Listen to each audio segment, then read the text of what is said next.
Welcome back to the Success Blueprint. I'm Mike Whitaker, man of valor, and I have Jaime, financial enabler here, and we're right back into the Builder series.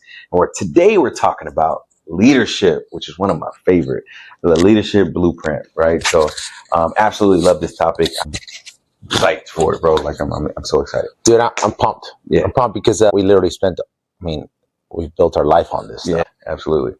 A lot of time spent doing some leadership stuff. So, man, let me ask the first question, bro, to dive in. So, when did you realize that leading others was actually a test of how well you led yourself? Man, I was question is great. It's like first time I realized it, to answer the question, it was post-military when I realized not because there's role model, right? You have to be able to be a man of your word and to do what I do, not just do as I say. But then, like, when you're trying to persuade or influence people to do something that you have done in the past, you have to still be living it. So I realized it here in with my business, realizing that if I want people to show up a certain way, to be a certain way, I have to do it all the time, because eventually they're going to question you.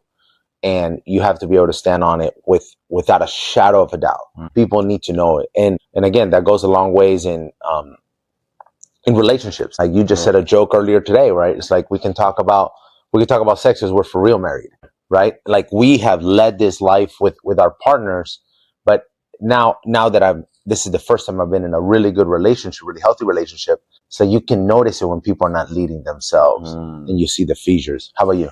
Yeah.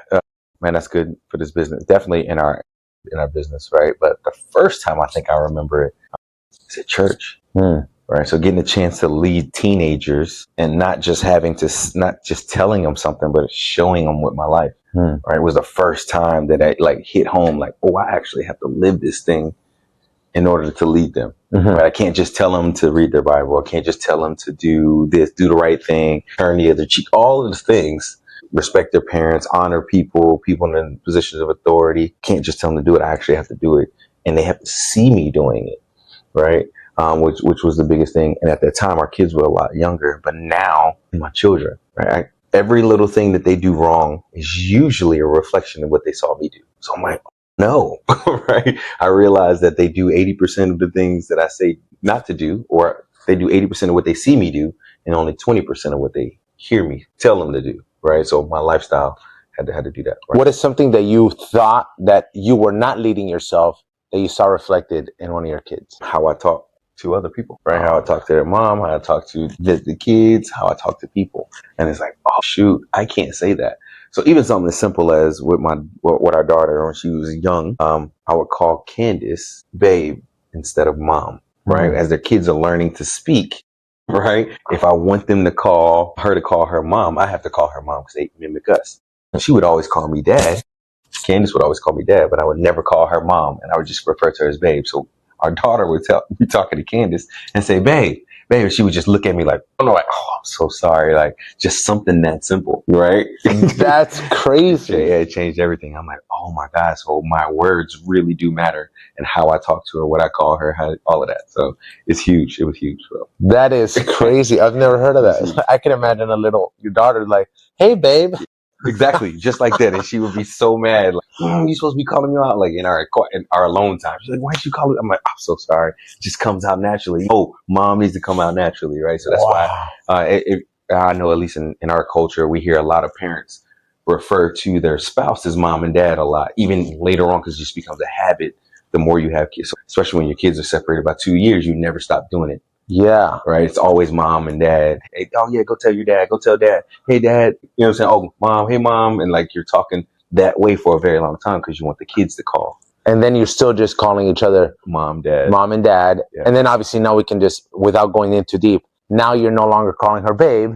And now we're into another series of problems that could lead to that. Yeah. Which again, it comes back to the right moment in time. Yeah. That is crazy. Yeah, it was super cool. So that's really when I realized that, man, how I lead myself matters a whole lot, right? Okay. And now with, obviously we want to be able to influence kids, teams, whatever. Like that was a perfect example that your words have a direct influence with it. Have you ever found a a leader that was using the team versus building them? Oh, absolutely. You see it all the time. And from my perspective, they didn't stay leader long. Mm-hmm. They were leader by title and not by actions, right? So military is one of the few the places that, you're going to find so many people. You're going to have good and bad of everything. Yeah. Right? So I've had leaders that literally use the team to make themselves look better, right? And I've also had leaders that built teams to make the team look better. And so now when the team looked better, they automatically got it.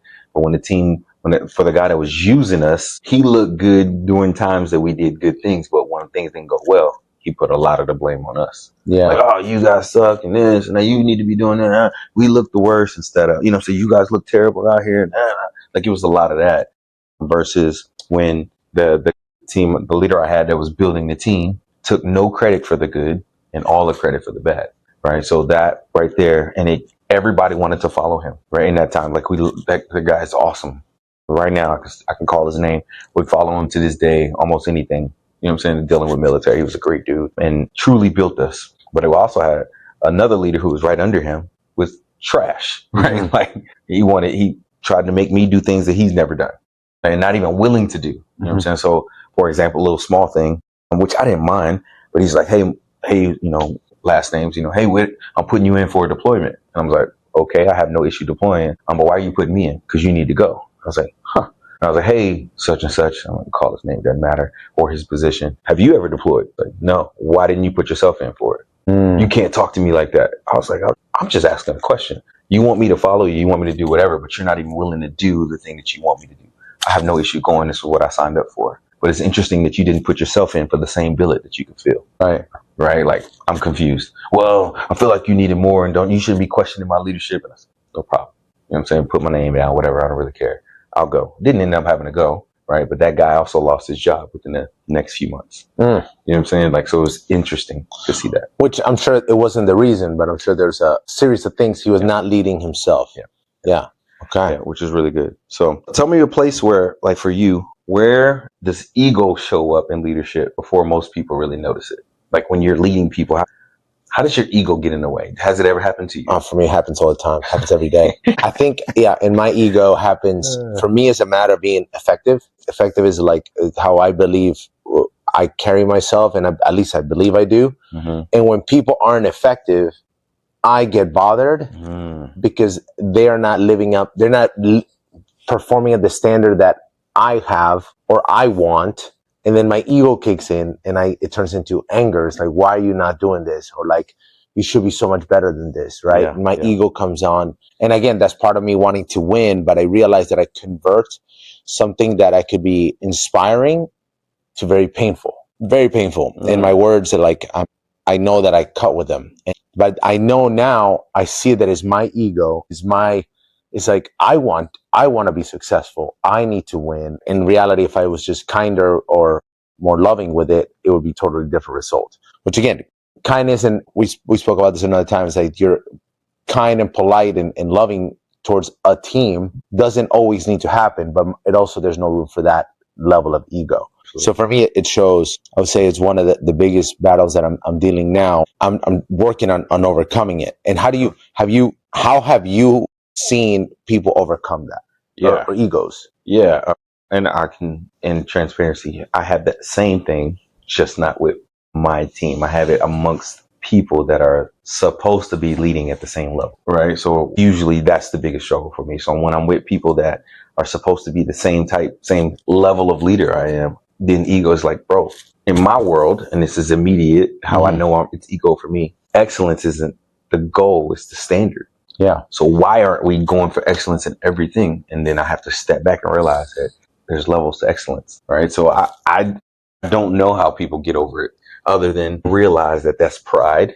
And at the center of pride is I. So now I'm thinking about me and the reputation that holds versus how is this moving the team forward? How are we progressing? How can we be learning together?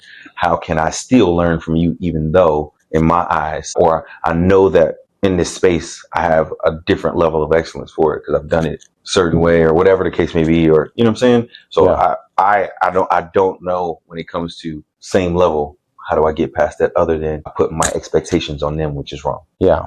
right? So then you know what I'm saying? So I struggle in that same space. And we literally heard it today that, like, what is it? Expectation is the mother of all problems, or something to that effect. Crazy, yeah. And then now that's the problem with the ego. We're expecting people to like perform at a level, to act at a level, to be at a level that they may not even have at that stage. Yeah. I feel like this is a therapy session for me and you. Yeah. So this is, if you guys are here, this is our therapy. It's all good. If you don't like it, whatever, Sorry. you should subscribe. And, Make sure maybe you know the answer. Yeah, if you know the answer, you can Please help. Clearly, we need therapy.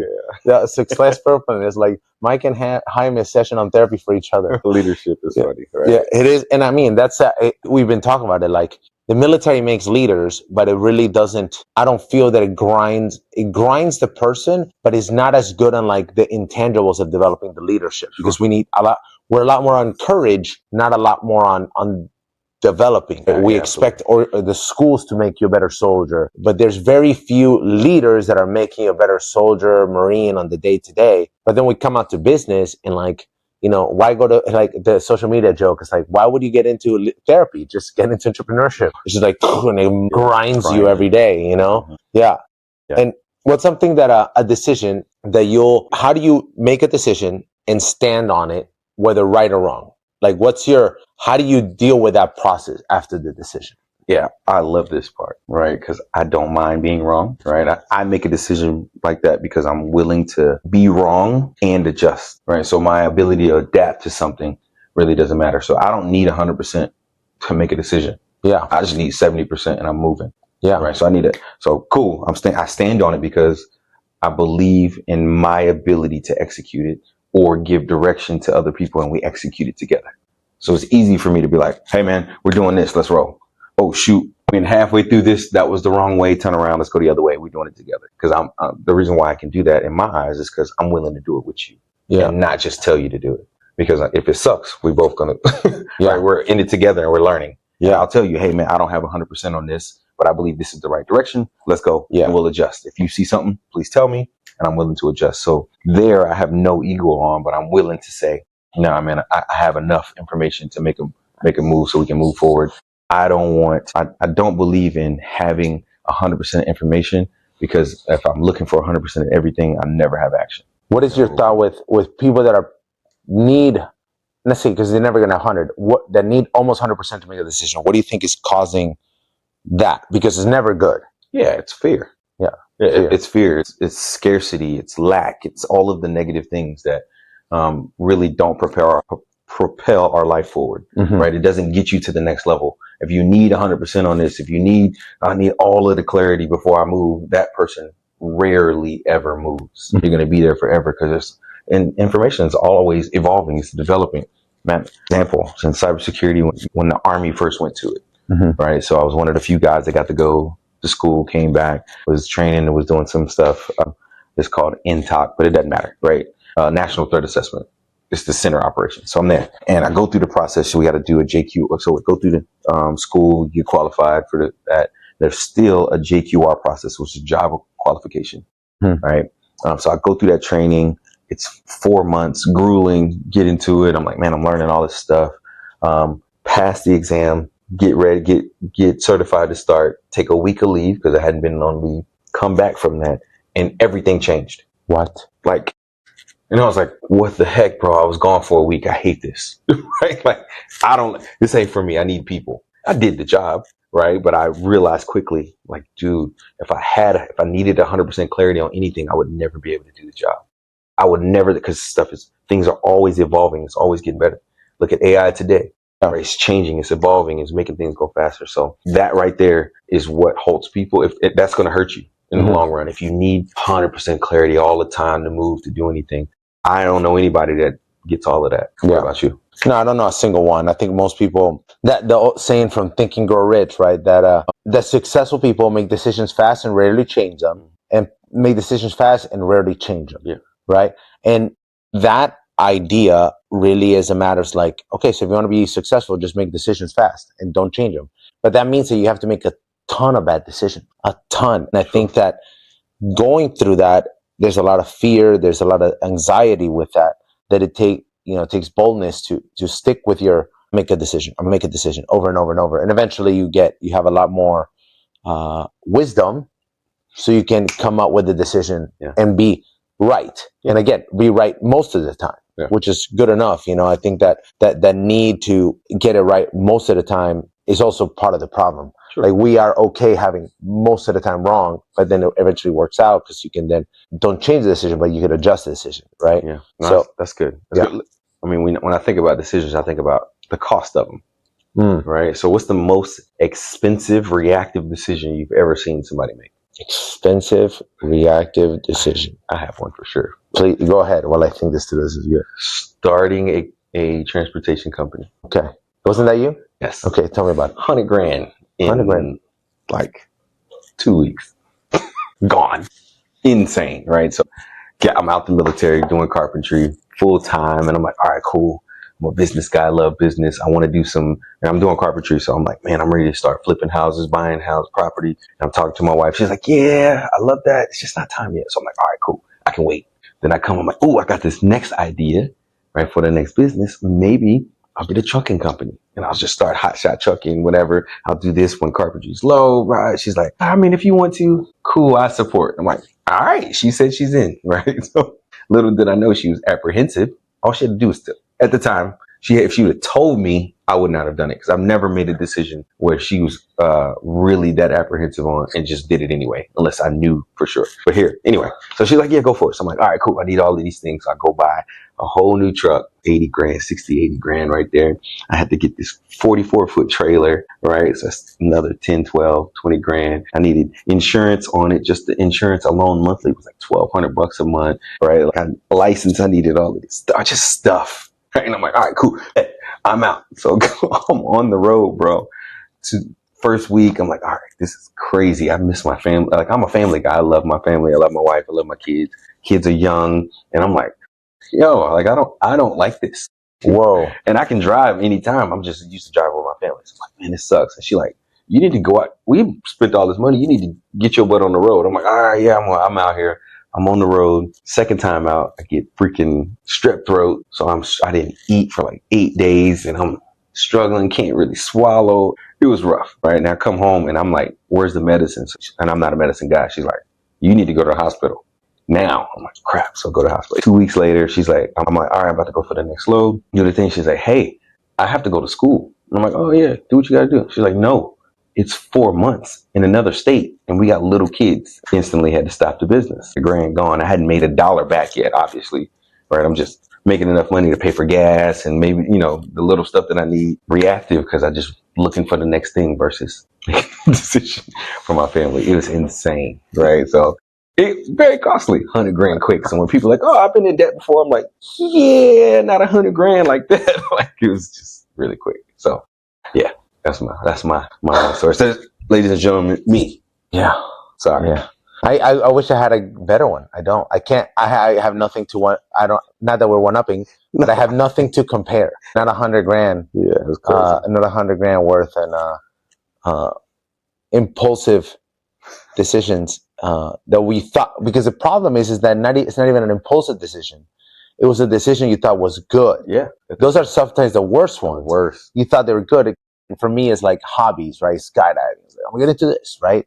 But it's not like you thought was a genuine good thing for the family, and it's like, it was all wrong. I mean, Tanya and I have like a $15,000 one, but doesn't compare, right? Like, we make these mistakes, but it's not, when you think they're good, and that's the criteria that we need to be able to lead ourselves, right? Because the leading people, it always starts with yourself. Like anything that we've ever asked people, we always make sure to do it, right? And we're starting to build that leadership and eventually then culture with it. So it's challenging. And what do you ask yourself now after that, before you do something big? Is this a good idea or a God idea?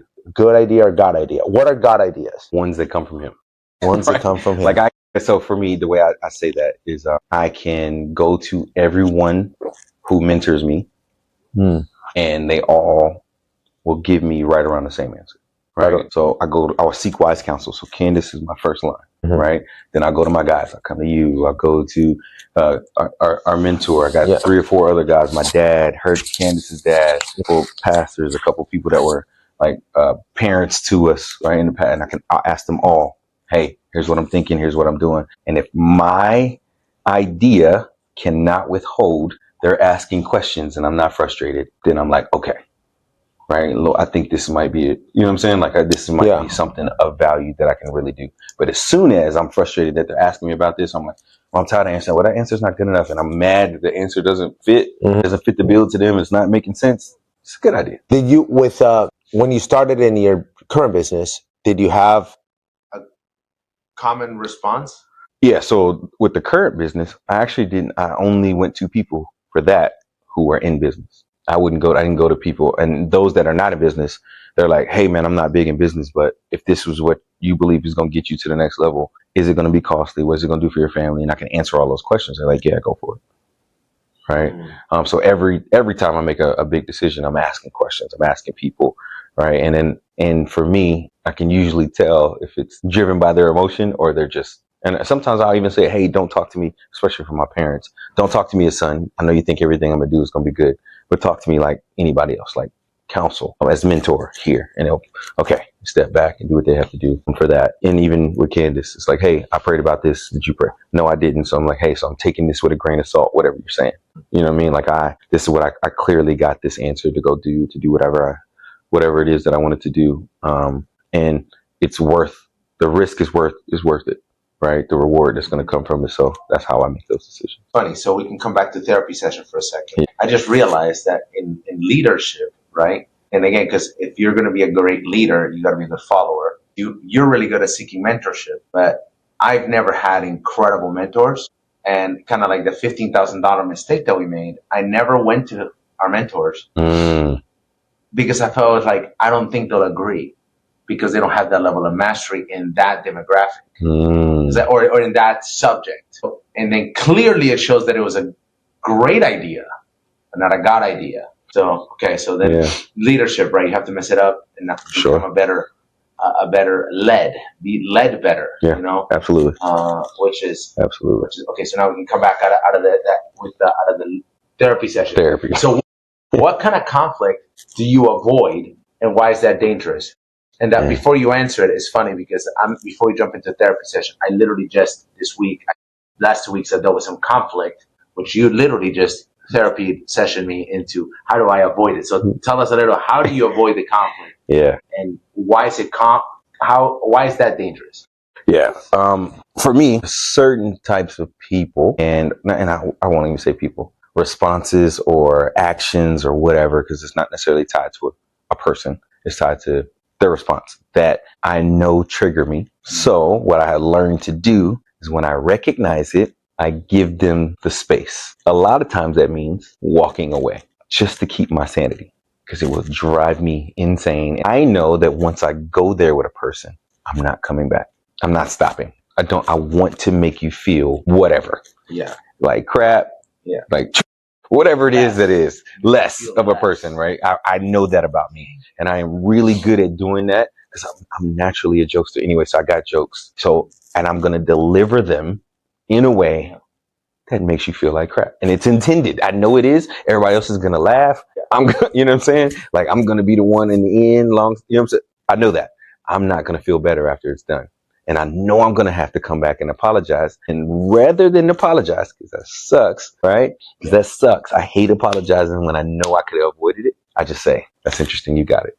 And it's interesting you say that, because it's like, I realize now, and again, you always spoke a little about PCM. A rebel wants to joke with them. For me, as in a promoter, like I want to win. Yeah, you want to crush them. And like, once they give me the conflict in my head, I'm like, I'm going to come up with a great answer that is going to make you feel bad because I'm clearly right. And I give it to them, and they're like, clearly I won this argument. I have won this argument. Everybody knows that I won the argument, but they feel terrible. Yeah. And I'm like, I'm the asshole. Yeah, absolutely. Dang you. Absolutely. So leading people, and again, this is the part of leadership that, like, you know, we're leading we're leading not only our competitors, but the adjacent businesses. Sure. Right? Like, how many more, in my case, maybe we're making less alliances, making more instead of making more alliances. So that's really interesting. Clearly, this is we have so much room to go deeper, and I think it's a good second episode thing that we can do on leadership. What would you say, just with the things that we cover, right? Main topics is like conflict handling, making decisions, and leading yourself, what are some things, or at least one of the things that you would tell somebody that is an up and coming leader is like, focus on X, right? And again, we're not trying to give you guys a holistic answer here. It's like giving you something to be able to work on this week or whenever you hear this, right? What is something you can give them with the conflict handling, decision framework, and leading yourself in the realm of leadership? Yeah. The first thing is, you mentioned it, right? It's probably the number one thing I learned in the Army. And the most important about being a good leader is being a good follower.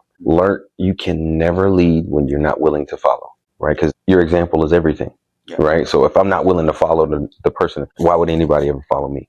Right. So that's the first thing that I would say. So find out how you can follow better, how you can make it happen for somebody else. You know what I'm saying? Like, and get them to where they need to get to. When it comes to making decisions as a leader, wise counsel first, right? Don't make them in a vacuum. Don't do it in a bubble. Find other people, even if you really want to go to the people that's not going to agree, right? That can poke holes and can come after you, right? And not in a way that they're trying not to get you to do something, but they really want you to see what's coming up, because they might already have been through that thing and can help you avoid some pitfalls. And then the last piece when it comes to conflict is, I do my best to not avoid conflict as so much as to remove myself before the conflict happens.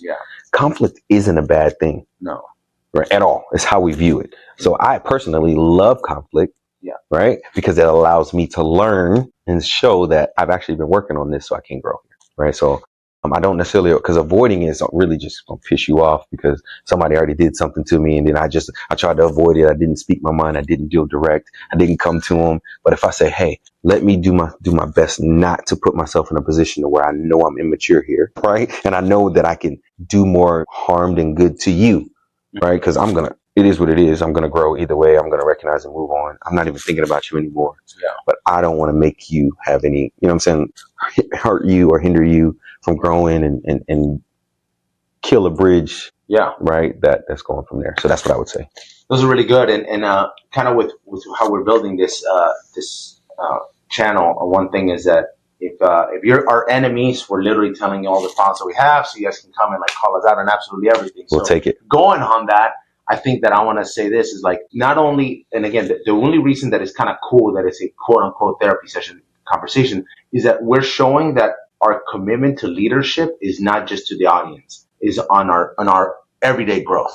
Right. Like, so like, do we need to, I'm sure that you can think of something, maybe not from this weekend, but like something that we need to correct or improve on, that we need to address, right? And even to be a better follower, right? I just thought of a question that I need to have, that like, to be a better follower in a situation that I need to deal with somebody. So my challenge to people is you hear this conversation, if you can think of a circumstance that you can address, I'm not saying correct, but maybe that apology is warranted, maybe the seeking counsel is warranted, go ahead and do it. And then again, after that, after you apologize or seek counsel, you got to make sure you kind of come back here and hit subscribe, throw a comment, because that's, when are you going to get your next tip? Right. Get more smack on ourselves, right? This is Jaime and Mike on the Success Blueprint. See you next week. Yeah, we love y'all.